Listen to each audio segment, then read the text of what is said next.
Hello, class. It's time to do some homework. So, a couple things I want to point out before we dive right in. First, I'm actually not going to review the parsing section this time.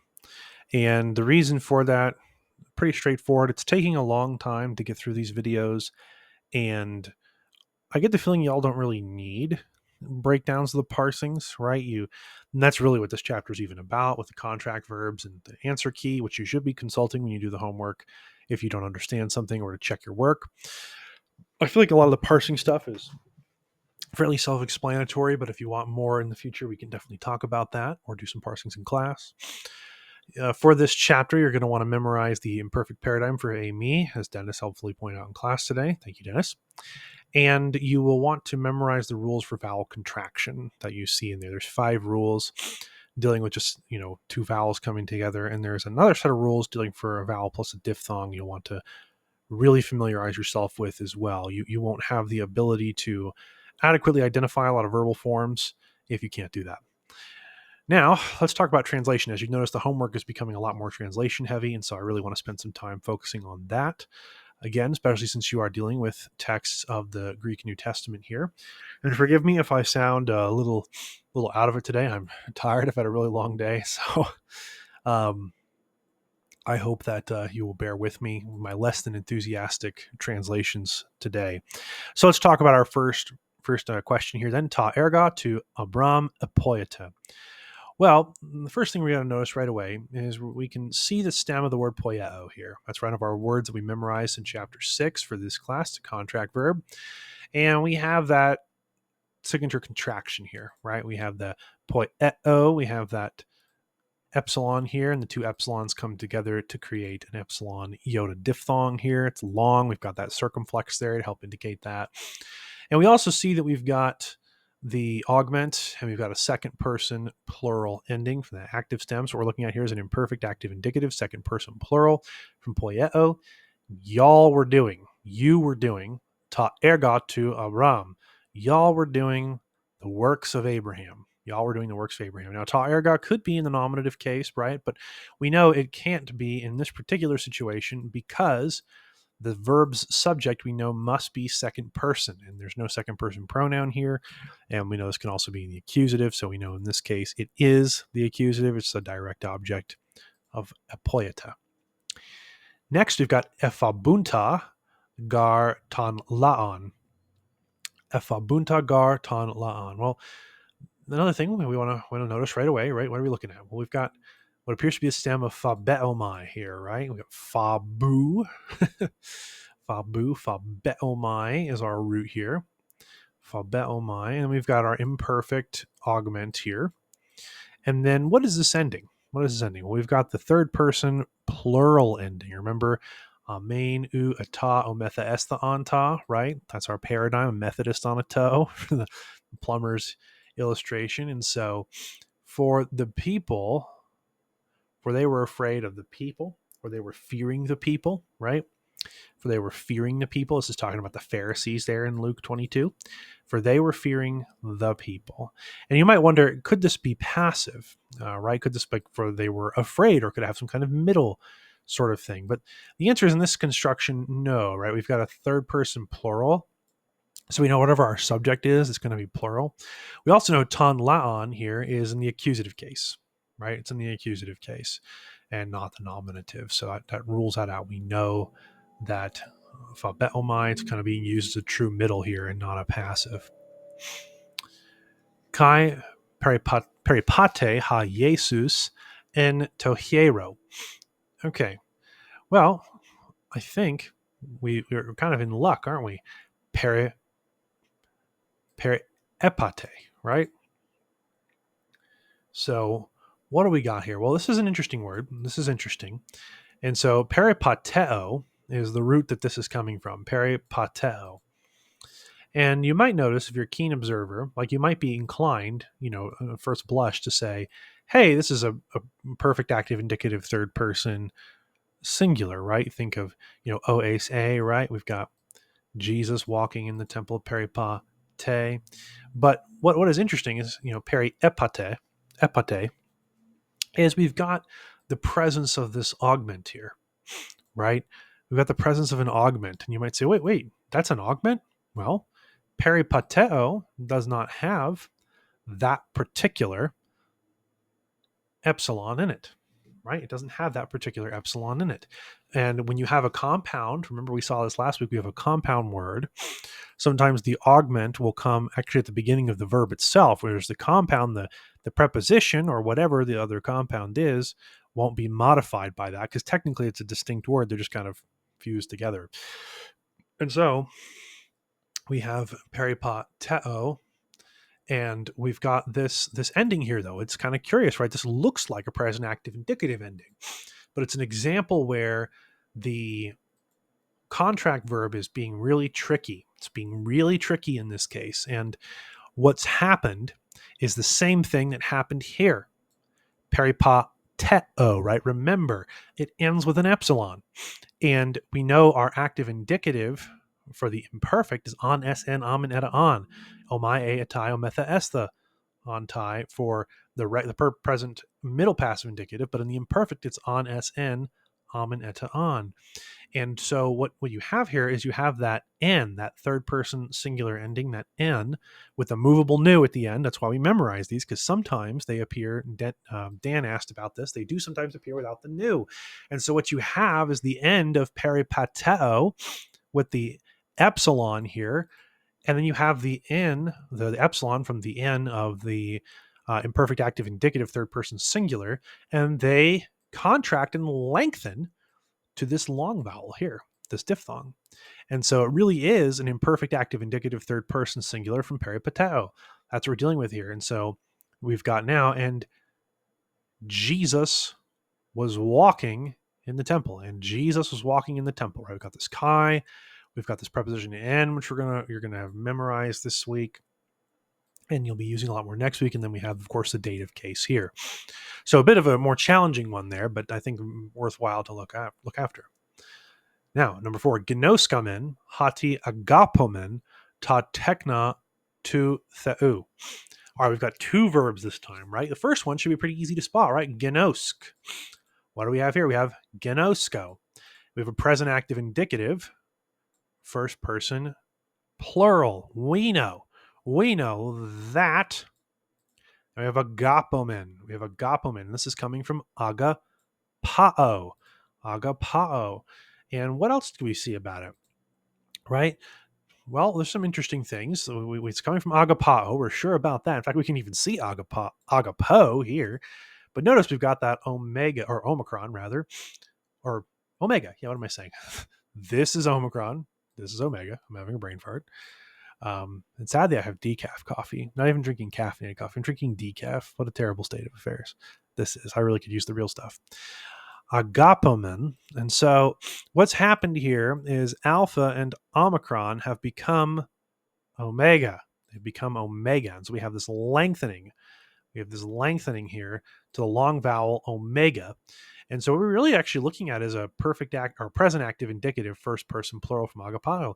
We know and that, and notice hati often gets used to introduce content.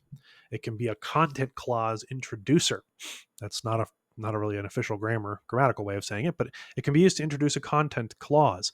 So if he was saying like, and we were saying, or then we are saying, or and he said, it might say hati, and then just introduce the content of that. And here we have it with knowledge, right? We know that. That's how it's being used here. Not unlike the English word that, where it's just introducing content here, a discourse. We know that we love the children of God. We know that we love the children of God. All right, 5. Aiteta kai u lambanata. Aiteta kai u lambanata. All right, we got 2 verbs here. Pretty small, right? We know we have kai. We've most likely an and, just seeing a pair of 2 verbs here. We've also got an u, and we see the u is before lambanata. So whatever lambanata means, u is going to be negating that, right? We know that.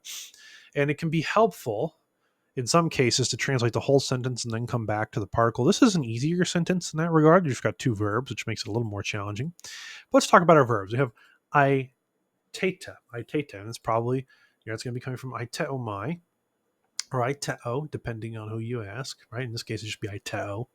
And what do we see? what do we see? Well, first is we don't see any sign of any lengthening. We don't see any sign that an augment has shown up here. We don't have an eta here, right, instead of an alpha or anything along those lines. We have that signature, right? If we come back up here, remember the poieta, right? We have that, iteo is our verb here. We have that ending in epsilon, just like here. And we have the epsilon of eta and the epsilon of iteo. And we get that signature contraction plus the circumflex there. And so really what we're dealing with is nothing more than a present active indicative second person plural from iteo. And y'all are asking or y'all ask. It could be kind of iterative. Sorry, iterative.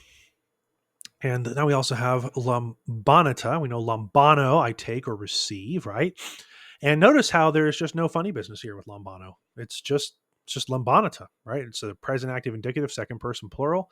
You ask, you are asking, and you do not receive. I mean, this could also even be taken as a but. You are asking, but you do not receive.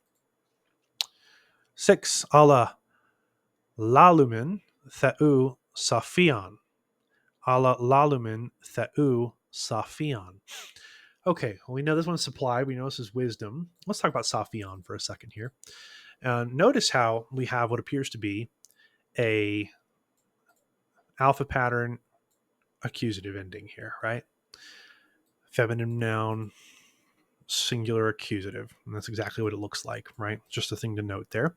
We have ala, we know that means but. Lalumen. Right, well, we learned the word laleo, didn't we? This is kind of easier because how many lals are there, right? We have lalumen. And we have laleo. We know that combination of the epsilon and the omicron gives us this particular diphthong. Again, we have the circumflex indicating that something has changed there in this particular case. It's not always what it means, but here it means that sign that there's been some kind of change. And so, but we are speaking the wisdom of God. We are saying the wisdom of God, but we are speaking the wisdom of God or from God. Just the genitive can have that from sense, wisdom from God. Sometimes you'll see a preposition to make things more clear. Sometimes you won't. This is a case where it's possible to go with either reading. 7, eta douloi tes hamartias. Eta douloi tes hamartias. Nice short one, right? We see we've got douloi, so we've got doulos here. We've got the nominative plural. And then we've got tes hamartias. We know servants of sin, whatever the rest of the sentence is going to be. This means servants of sin. And now we've got our verb, eta. We just learned that in this chapter, right? We're dealing with an imperfect from emi, an imperfect. Notice too, you've got that kind of eta ending, right? Like you would expect from the present active indicative or imperfect active indicative second person plural. And mercifully, it is in fact the same here. And so you would translate that. So we have an imperfect active indicative second person plural from a me. Y'all were or were being slaves or servants of sin. I think slave is more the context here. Now, what's interesting is some grammatical points here. Notice how a me does not take any kind of direct object, right? We don't see that. Your textbook points this out. And it's helpful to notice we talked a few times now in these videos about predicate nominatives, right? So the subject of this sentence, you could actually just write in here, y'all, right? That's the subject of our sentence, right? We can supply that.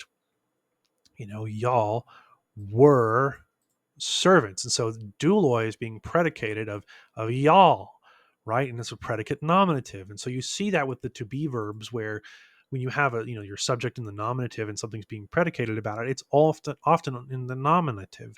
Sometimes there's other predicates that are not nominatives, but oftentimes it's a nominative, especially if it's something descriptive like this. You were servants or slaves. So it's helpful to be aware of. 8, adelphoi, erotomen humas, y'all, kai parakalumen,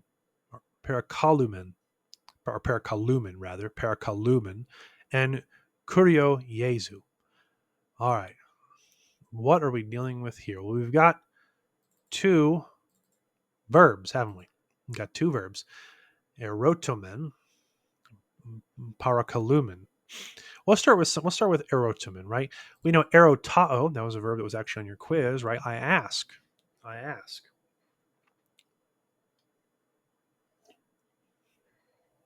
I had to drink some of my unhelpful coffee. I ask. That's what that means. Erotumen, or not erotumen, but erotao. And what else do we see? Well, we don't see any kind of indication there's been a lengthening here, right? This would be an epsilon, or not epsilon, sorry, an eta. If you had the augment here, it would be that's how it would be reflected. We also don't see any signs of middle or passive, right? We don't have an omai, a time, etheston time. What do we have? We have o ace a amen eta usum. We have omen, not amen, but remember arrow ta'o. We have the omicron and the alpha. They contract together to create a long omega, and so we have brothers. We are asking you. This is in the accusative case, FYI. We're asking you.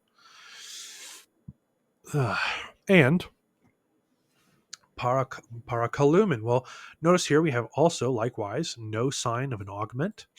And notice with the word para here, we would expect our augment to go here. So there is no augment. It's kalumen. It's kaleo. That's our word. Parakaleo, in particular, is the actual word we're dealing with here. And in this case, we have a first person plural, present active indicative. So, brothers, we are asking you and we are calling you, or actually, this might be more encouraging or exhorting you, urging, actually. Kaleo is call. Parakaleo is urge, exhort, that sort of thing. Say, told you, I'm tired today. Need real caffeine, but don't have it.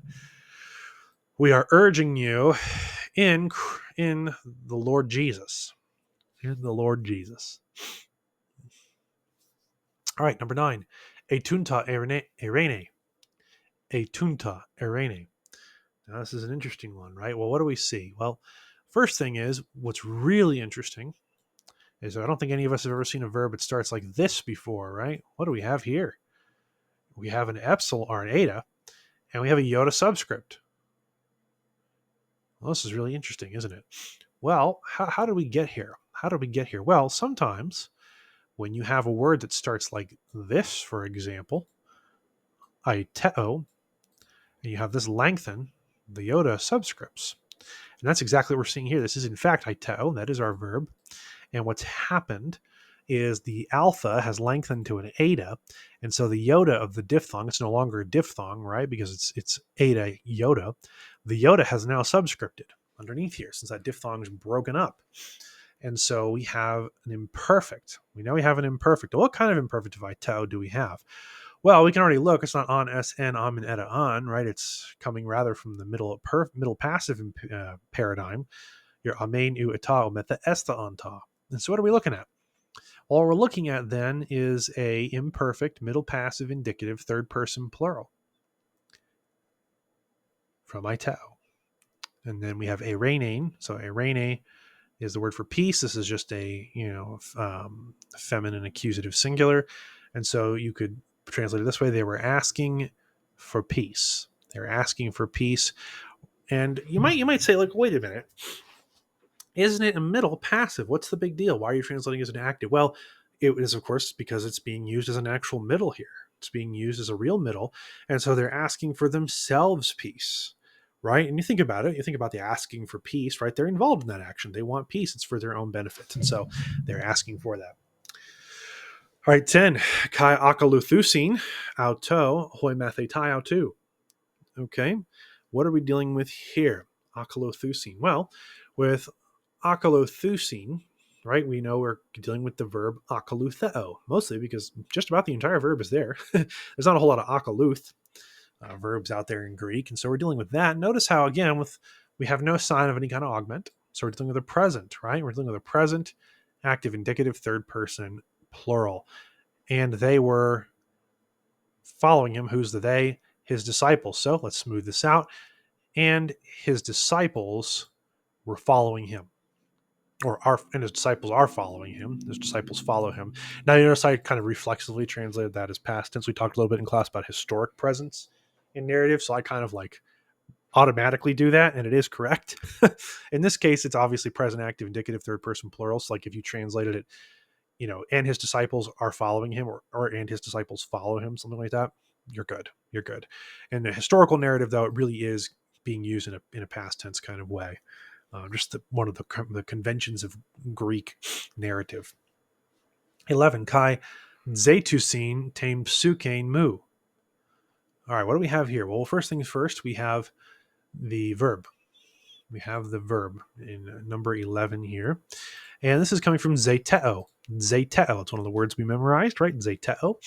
And notice how we have no augment. It's not edzeteo, right?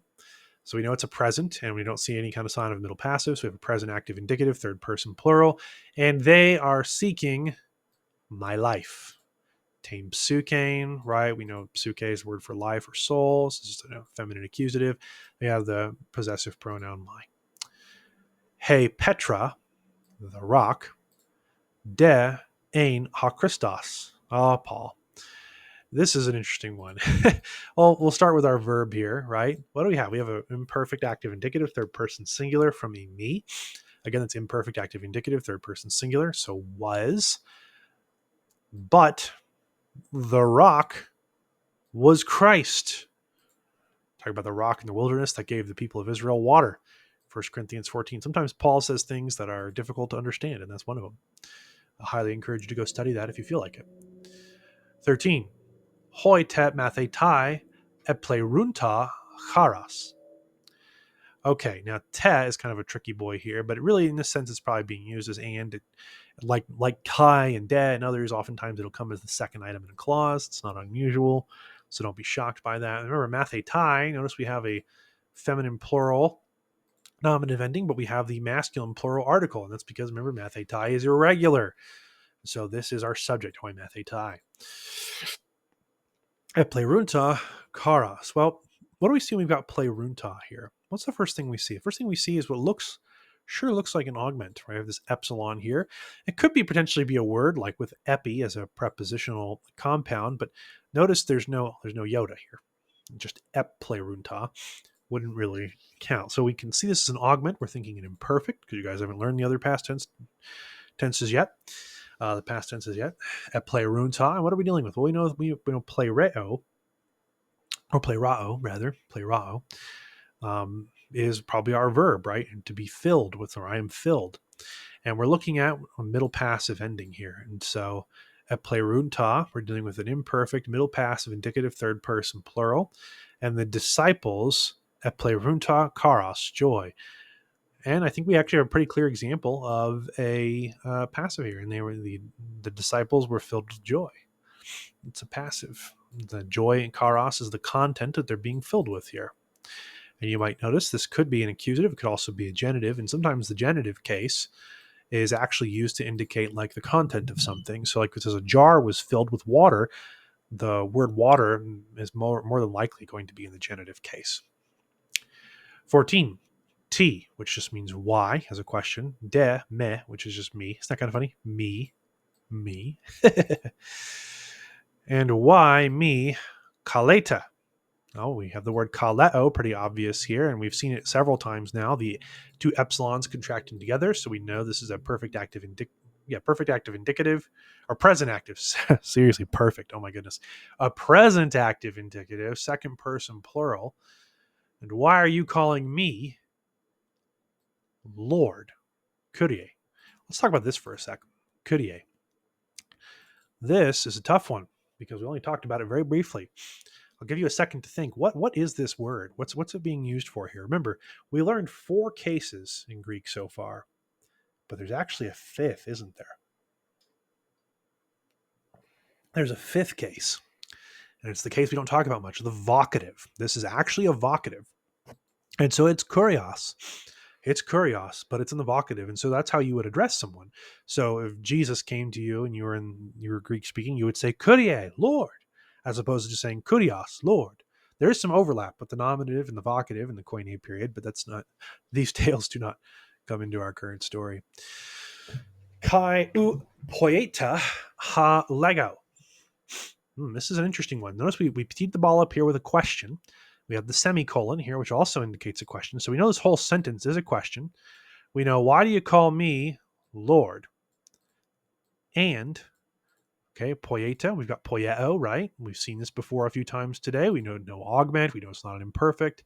We have the signature, just like with kaleta, right? Poieta, same deal. We've got the contraction of the vowels, so we're dealing with a present active indicative, second person plural. And then we also have this, Lego, which is just a lexical form of Lego, present active indicative, first person singular. So and we've got a relative pronoun here, what, in the accusative. That's first story from our time. We've got the negated clause here, or the negated verb here. Let's put this all together. Why do you call me Lord, and you do not do what I say? I think we can all deal with that failure in our lives, looking at what Jesus teaches and wondering, like, why is it that we don't do what he commands us to do? We call him Lord and we don't obey him. We sin. I sin, you sin, and that's why we need the grace that Jesus gives us to forgive us of our sins, because none of us can transcend our sin natures until we are glorified with Christ forever. Okay, let's talk about our English translations into Greek real quick. You were calling the sons of men. Let's take a look here at this particular one. And so we know we're going to be dealing with the word were, and we're calling. We're going to be dealing with an imperfect of kaleo, don't we? The sons of men, right? You were calling the sons of men. Since it's going to be a direct object, we know this will be in the accusative, and then we know we'll be dealing with a genitive here, right? So you were calling. And so that would be ekkaleta, tus huius ton anthropon, right? And again, that's what your textbook says, but it's pretty much the obvious way to translate that as well. 2, do you seek the Lord? Do you seek the Lord? Well, we know we're dealing with a question, so we're going to want to have our translation have a semicolon at the end. Do you seek the Lord? We know ton kurion is going to be our object here, ton kurion.